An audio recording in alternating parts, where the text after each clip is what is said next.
शाम के वक्त जाने से डरता था, क्योंकि अफवाहें हैं कि अगर कोई भूल से भी शाम के वक्त उस जंगल में चले गए तो जिंदा नहीं लौटते। भाग्यवान, देखो तुमने कितनी देर कर दी, शाम होने को आई है, अभी तुमको पूजा करने की ख्याल आया। अब जल्दी चलो। ए जी, आप चुप रहिए, शिव जी की पूजा में जा रहे हैं, कोई भी अनहोनी नहीं होगी, भरोसा रखिए शिव जी पर। अरे भगवान, समझते क्यों नहीं हो? मुझे तुम्हारी शिव जी पे भरोसा है, लेकिन इस जंगल पे नहीं। तुम्हें तो पता ही है कि शाम के बाद वहाँ कोई नहीं जाता।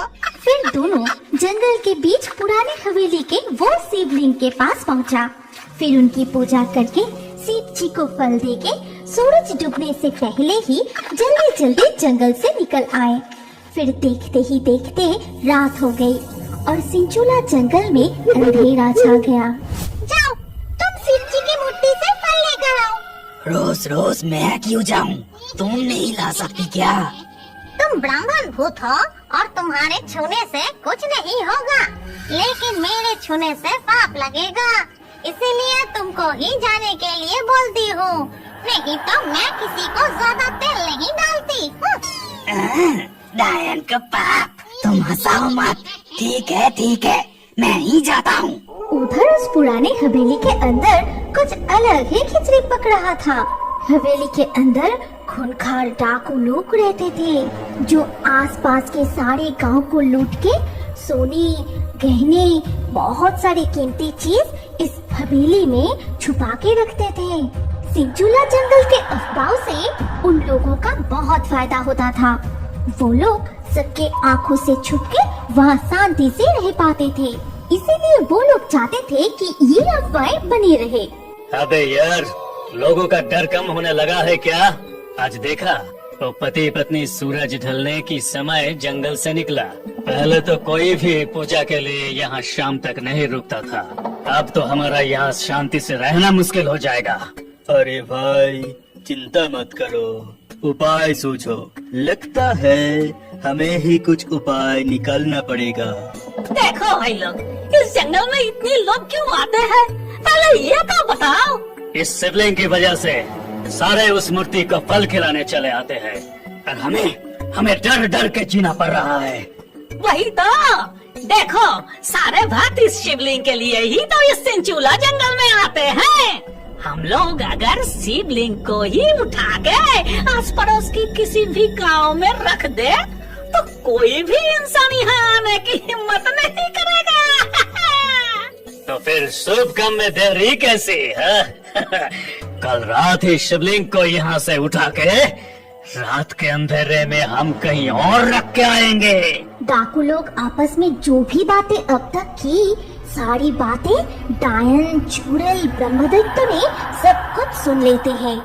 देखा तुम लोगों ने, अपने फायदे के लिए कैसे शिव जी की मूर्ति को बाहर भेजने का बात कर रहे थे।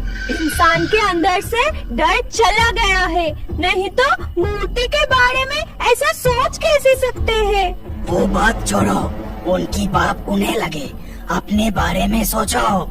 अगर ये शिवलिंग यहाँ पे ना रहे तो कोई भी वक्त यहाँ फल चढ़ाने नहीं आएगा, हम भूखा ही रह जाएंगे। मेरे दिमाग में एक सुझाव आया है, हम लोग तो सबका रूप ले सकते हैं, क्यों ना हम में से कोई शिव जी का रूप लेके उन्हें डराए। अरे बाप रे, शिव जी का रूप? लेकिन हम में से ये हिम्मत का काम करेगा कौन? क्यों? तुम बनोगे शिव जी? तुम तो ब्राह्मण भूत हो, तुम्हें कुछ नहीं होगा। अच्छा, हमेशा जहाँ खतरा वही इस ब्रह्म दैत्य को भेज दो। मजाक छोड़ो, मेरी बात ध्यान से सुनो। जब वो लोग शिव जी की मूर्ति को वहाँ से उठाएंगे, तब तुम शिव जी बनकर उनके सामने जाना और हम दोनों नंदी भृंगी के रूप ले लेंगे। फिर अगले दिन देखते ही देखते शाम हो जाती है। डाकू लोग आपस में शिव जी की मूर्ति को उठाने की तैयारी करने लगे। जब वो लोग मिलके शिव जी की मूर्ति को वहाँ से उठाने लगा, तभी शिव जी वहाँ पे आते हैं। तुम लोगों का इतना साहस कि मेरे मूर्ति को हाथ लगाया। ये मूर्ति तो यहाँ से हटाना ही होगा, नहीं तो हम पकड़े जाएंगे। तुम लोग इतना बड़ा पाप करके भी ऐसे बात कर रहे हो। तुम मनुष्य होकर इतना नीचे गिर सकते हो। अब तुम लोग मेरा क्रोध देखोगे। शिव जी ने अपना त्रिशूल बढ़ाया, तभी चारों तरफ बिजली चमकाने लगी। तेज तूफान और बारिश शुरू हो गया। शिव जी का क्रोधित रूप देख के सारे डाकू वहाँ से दौड़ के भागने लगे, लेकिन शिव जी त्रिशूल उठा के उनके पीछे दौड़ने लगे। हे प्रभु, हमें माफ कर दीजिए। ऐसा गलती दोबारा नहीं होगा। हमें बस यहाँ रहने की अनुमति दे दीजिए प्रभु। लेकिन शिव जी रुकने वाले नहीं थे। उन लोगों को जंगल की सीमा पार करा के ही वो रुके। अपना भला चाहते हो तो कभी मेरे जंगल में वापस मत आना। मेरे जंगल में तुम जैसों के लिए कोई जगह नहीं है। डाकू लोग डर के इधर उधर भाग गया। तभी बारिश और तूफान भी रुक जाती है। इधर ब्रह्मदत्त शिव जी के डायन और चुड़ैल नंदी भृंगी 2 गायों का रूप धारण करके डाकुओं को भगाने के लिए हवेली के पास पहुँचे। लेकिन अरे हम लोग क्या आने में देर कर दी? मूर्ति तो यही है। क्या डाकू लोग मूर्ति हटाने के लिए नहीं आए? तभी अचानक असली शिव जी वहाँ पे प्रकट हुए। अरे बाप रे, 2 शिव जी एकदम।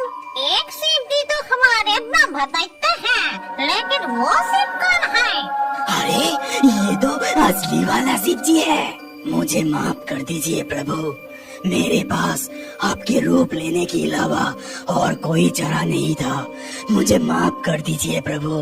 तभी वो तीनों शिव जी और नंदी भृंगी के रूप छोड़ के अपने रूप में आ गए। मैं तुम लोगों के ऊपर रुष्ट नहीं हूँ। तुम लोगों ने खुद की खातिर ही सही मुझे इस जंगल में रखना चाहा, इससे मैं खुश हूँ। हमें पता नहीं था कि आप असल में हैं। भक्तों ने आपके लिए जो फल दे जाते वो सब तो हम लोग खा लेते थे। हमको माफ कर दीजिए प्रभु। मेरे बच्चों, तुम्हारे खुशी में ही मेरा खुशी है। मेरे होते हुए इस सिंचूला जंगल में कभी तुम लोगों को तकलीफ नहीं होगा। ये कह के शिव जी सबको आशीर्वाद देके वहाँ से अदृश्य हो गए।